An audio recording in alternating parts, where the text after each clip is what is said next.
Hey everybody, it's Andrew and welcome back to Highway Blossoms at long fucking last. Right then, last left off, or in other words, last time I went to go check the previous recordings. We were in the Valley of Fire, and there was, there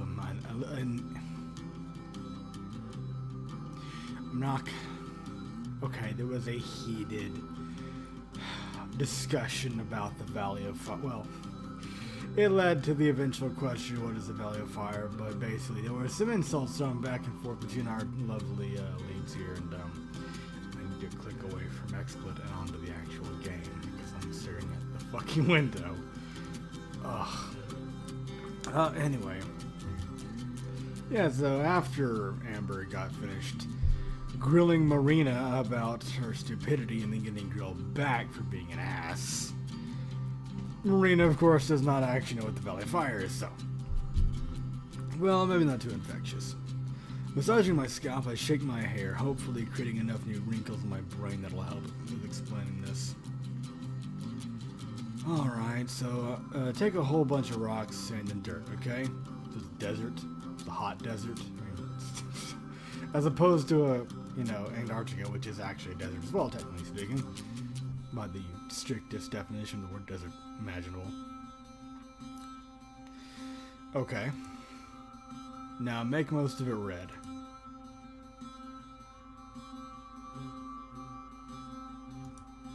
My explanation's made with a vacant stare. I swear it's a lot cooler than I'm making it out to be. It's just kind of hard to explain without pictures. Marina likes pictures. She can't read books without them. Don't worry, I believe. Sounds awesome. I believe. Where is it anyway? Oh, down yonder. A little ways into Nevada. Nevada! Her knees bounce, jolting the table. Are you even old enough to gamble?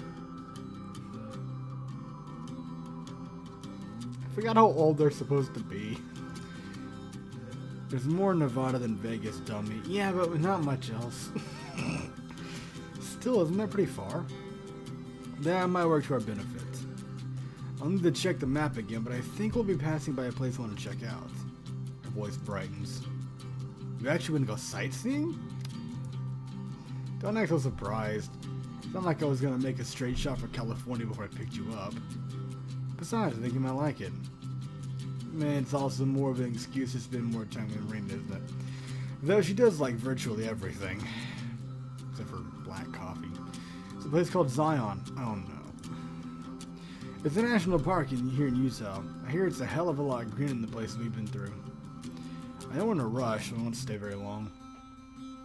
She's going to burst from excitement, and I still can't resist messing with her. It's cute. It's adorable is what it is.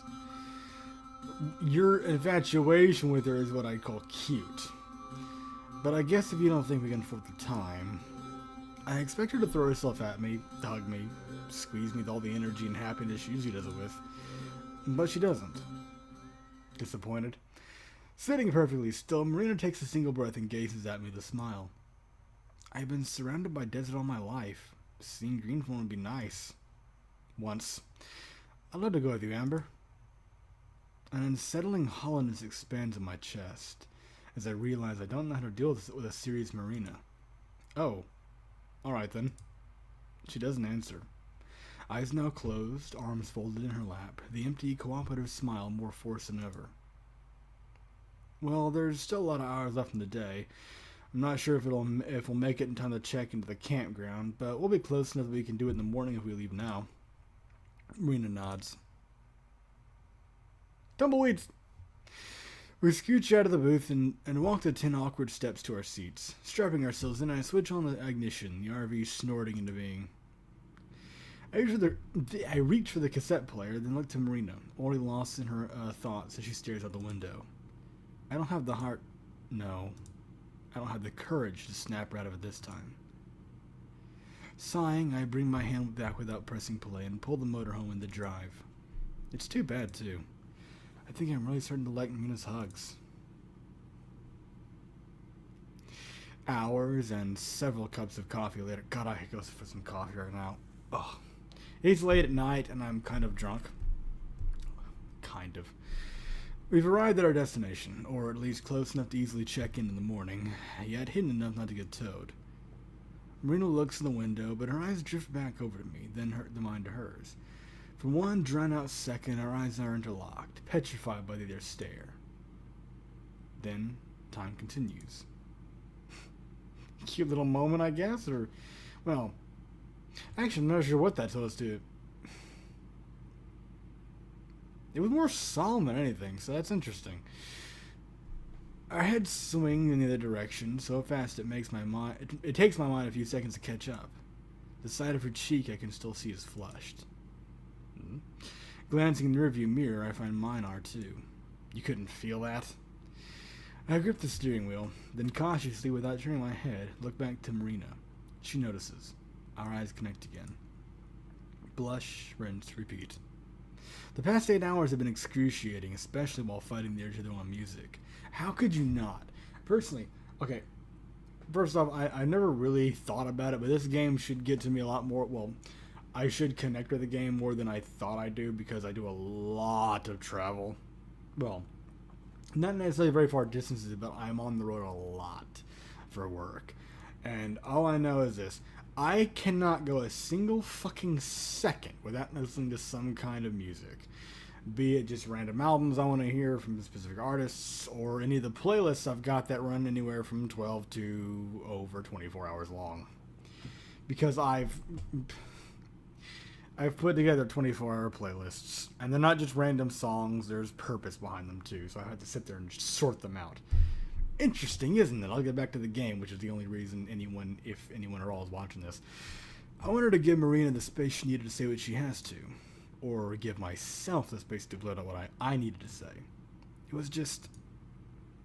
Again, Marina looks, I jump, we blush. Never the right time. Deciding I've had enough, I hop out of my seat and stretch. Marina follows. I grab my mug from the holder and drag myself across the scratchy carpet of the sink. A small jolt shocks my finger as I reach for the faucet. The mug slips from my hand and crashes onto the counter, splashing coffee everywhere. Crap. Let me help. Marina springs over and reaches for a kitchen rag, but I swat down her hand and grab it just as she does. Don't worry. Now we're forced to look directly at each other, but there's no blushing this time. I nod and pull away the rag as her fingers slide in the fabric. I got this. She stares down at the counter, the spilled coffee trickling onto the floor with a steady drip. Oh. Without another word, she slouches back to the couch. If you give me a sec, I can set up the bed. The bed's metal frame slams down with a loud clank that vibrates underneath my feet, followed by the couch cushion swishing past me, landing on the other side of the motorhome. For ya. Damn it. Oh, couldn't even come to the rescue. Whatever, I'll deal with this in the morning. Hi, getting awful close to the street, ain't ya? I toss the rag into the sink and head to my room, hesitating in front of the slider. Please don't let it in like this. Amber. There's a pause. Several times I hear small gasps, like she's about to speak, but they all just melt into sighs. Good night. Night. Very belated. My hand balls into a fist, my fingernails clawing deep into my skin. I step into the room and shut the slider behind me, immediately throwing my face onto the pillow. I can feel my heart pounding as I roll onto my back. And lying there, twisted up in my sheet, it just keeps beating and beating, never settling down. Managing to lift myself up on my elbows, I look at the picture next to the slider. The one with the vinyl sleeve. I still remember how his hand felt against my head, from the bony joints of his fingers to how their calluses massaged my scalp. For such a breezy old man, it's amazing to think just how strong and confident his love was. I let my head fall back against the bed and rest my forearm over my face. Oh man, what am I gonna do, Gramps? Well, girl, you gotta get her in your bed and you gotta... No.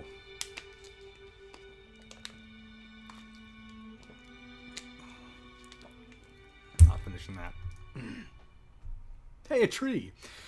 A brisk wind curls around me as I step out into a patch of dirt that can barely be called a parking spot and a place that can barely be called a campground.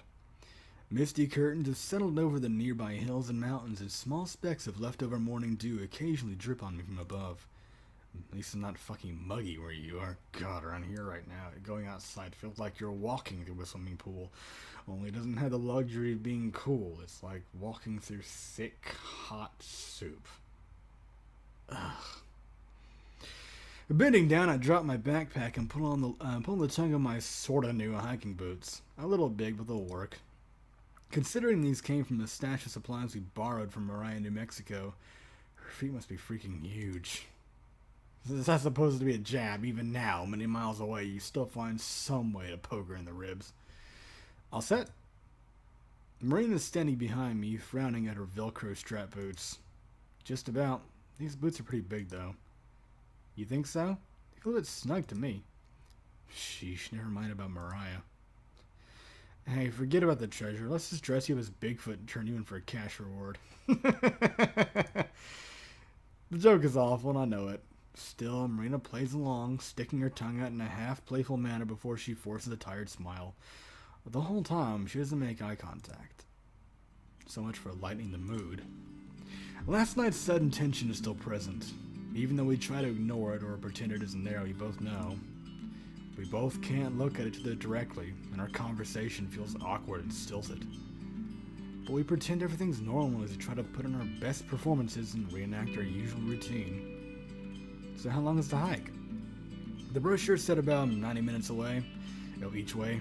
Might take even longer in this weather. Oh. I can feel the gulf between us.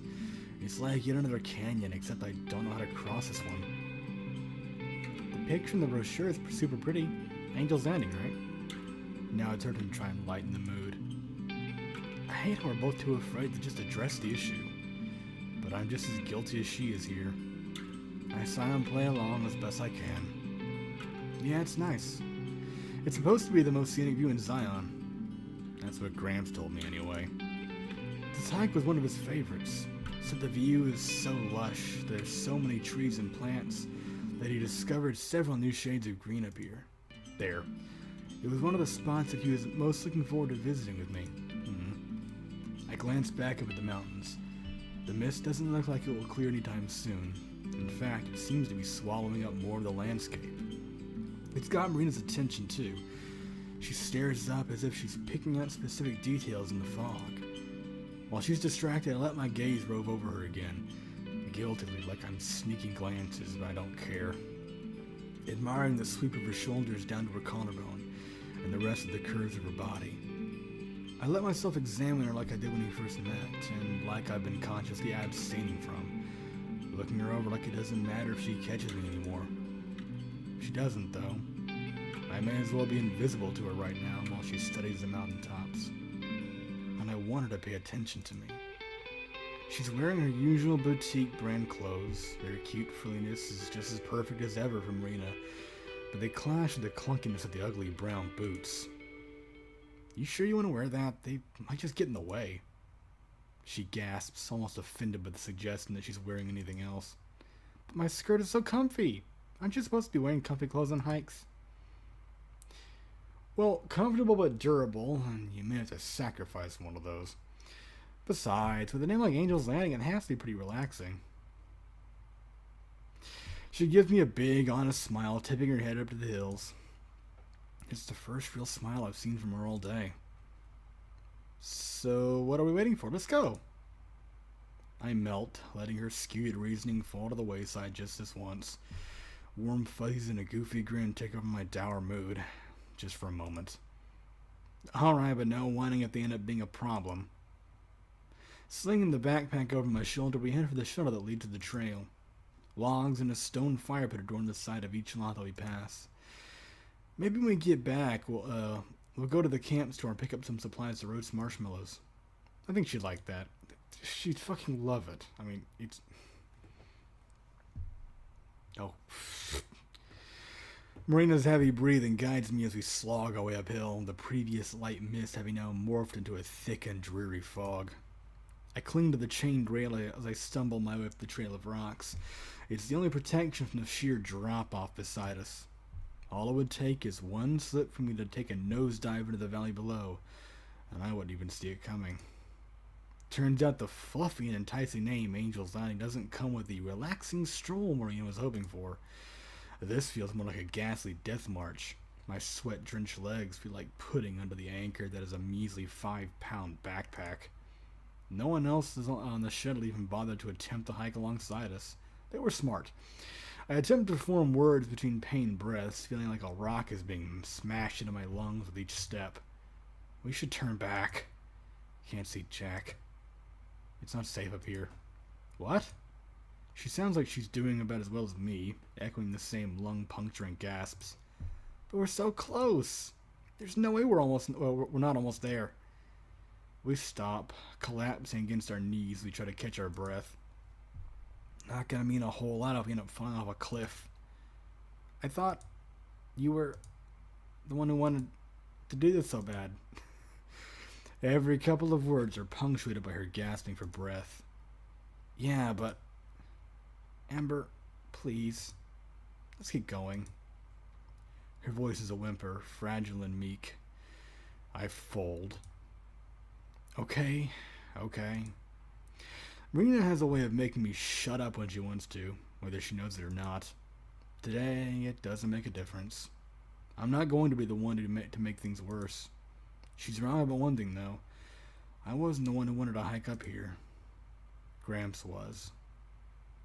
It gets easier after our break. The trail begins to plateau and the steepness evens out, fading behind us until the return trip and wind. Oh, I think we're already here. See, what did I tell you? Marina darts ahead, disappearing into the fog so she can look at the mythical view that the brochure and I have preached to her and Gramps to me. But if my suspicions are right, this weather and the view aren't going to be very compatible. And I think I'll end this episode here. Thank you very much for watching, and I will see you in the next episode.